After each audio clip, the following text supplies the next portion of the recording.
Sobre efeitos colaterais, Flávio, dos fitocannabinoides, o que você teria para dizer para a gente sobre isso? Então, primeiro assim, qual é o fitocannabinoide? Nem tudo é canabidiol, né? Assim, as pessoas falam como se fosse só o canabidiol, né? E eu já vi médico bom chamar canabidiol de como mesmo eles não chamam de canabinoide, né? Chamam de canabidioides, né? Você vê que a pessoa já não conhece o assunto. Né? Mas assim, primeiro, qual é o canabinoide? O canabidiol, ele tem um perfil, ele não é uma substância intoxicante. Então o paciente não vai ter a psicose, né? Ele vai ter os efeitos muito parecidos com as substâncias, com as drogas serotonérgicas, né? Então o que pode acontecer com os pacientes que estão utilizando o canabidiol? Pode acontecer um pouco de sonolência, pode acontecer em doses altas diarreia, que é um sintoma comum, Alberto, tá? Em pacientes. Por quê?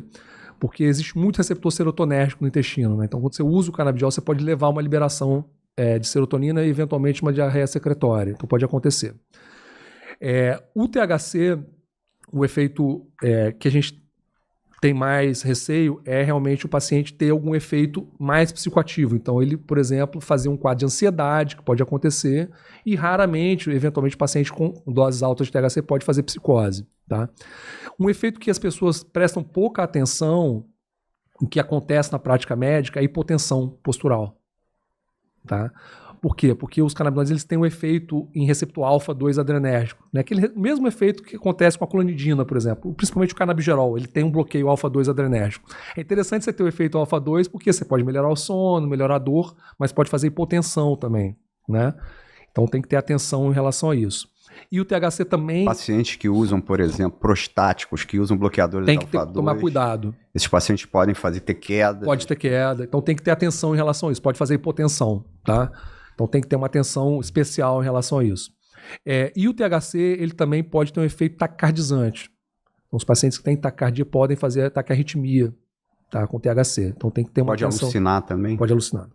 Pode acontecer. Por causa do efeito psicoestimulante. Exatamente. Então, é aquela coisa, né? Não é porque vem da planta... Que não faz mal, que né? não faz mal, né? Com certeza. Não existe isso. Assim, os canabinoides, eles são classes terapêuticas como todas as outras. Então, o médico ele tem que conhecer a doença que ele está tratando e tem que conhecer dose. Por isso que eu sou tão crítico dessa coisa aí de consulta online, né?